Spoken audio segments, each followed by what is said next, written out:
அடிக்கடி இடைத்தேர்தலை சந்திக்கும் விஐபி தொகுதி என்றாலும் ஆர்கே நகரில் அடிப்படை பிரச்சனைகளுக்கு பஞ்சமில்லை.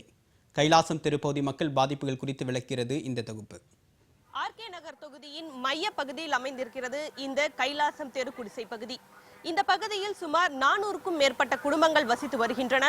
இங்கு அதாவது மின்சாரம், குடிநீர், சாலை வசதி, கழிவறை உள்ளிட்ட எந்தவிதமான அடிப்படை வசதிகளும் இன்றி இந்த பகுதி மக்கள் இங்கு 30 ஆண்டுகளுக்கும் மேலாக வசித்து வருகின்றனர்.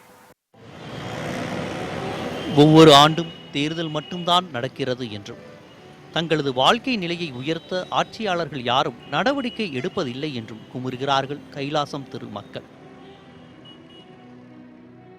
எங்களுக்கு தண்ணி வசதி கிடையாது, கரண்ட் வசதி கிடையாது, கக்கூசு கிடையாது, பாத்ரூம் கிடையாது, எதுவுமே கிடையாது. இது உள்ள ஒரு வயசான ஓய்த்த கலக்குதுன்னா ஓடுறது தாக்குது, அதுக்குள்ள பூட்டி போட்டு போயிடுறோம்.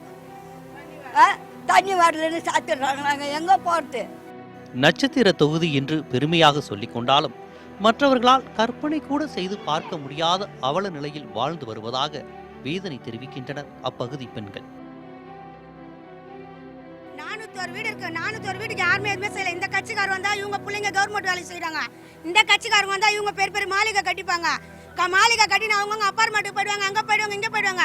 நாங்கள் ஓட்டு போட்டுட்டு இங்கே தான் உட்காந்துன்னு இருக்கோம். அந்த மழை தண்ணியிலையும் இதுலையும் அதுலையும் 4 வாட்டி வீடு எரிஞ்சு இந்த ஜெயக்குமார் சார் என்ன சொன்னாரு, இது மட்டும் கட்டிக்கங்கம்மா, நாங்கள் வந்து உங்களுக்கு குவார்டர்ஸ் கட்டி கொடுக்குறோம். நாங்கள் அதுவும் எங்களுக்கு எதுவுமே கிடையாது.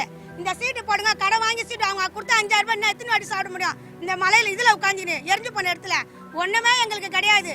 யாரும் வந்து எங்களுக்கு எதுவுமே செஞ்சதே கிடையாது இத்தனை வருஷமா. இதுவரை 4 முறை இந்த பகுதியில் உள்ள குடிசைகள் தீக்கிரையாகி உள்ளதாகவும் வெள்ளம், புயல் என எந்த பாதிப்பின் போதும் நிவாரணம் வழங்கப்படவில்லை என்றும் குற்றம் சாட்டுகின்றனர் அந்த பகுதி மக்கள். கவர்மெண்ட் ஸ்கூல் தான் படிக்கிறா. ஆனால் வந்து ஸ்கூலில் கேட்டதுக்கு ரேஷன் கார்டு எல்லாமே கேட்டாங்க. இன்னைக்கு நேற்றுக்கு கூட போய் நாங்கள் ஓட்டு ஐடி ஆதார் ஐடி கேட்கவும் தரமாட்டேன்றாங்க. எந்த கட்சிக்காரங்களுமே எங்களுக்கு எந்த யூஸும் பண்ண மாட்டேங்கிறாங்க. நாங்கள் இருக்கிற இந்த ஏரியாவே அத்திப்பட்டி கிராமம் மாதிரி ஆகிப்போச்சு. கண்டுக்கவும் மாட்டாங்க. இன்னும் எதுக்கு எலெக்ஷன் நேரத்தில் ஓட்டு வந்து கேட்குறாங்களே தவிர மற்றபடி எங்களுக்கு எந்த சலுகையுமே இங்கே கிடையாது.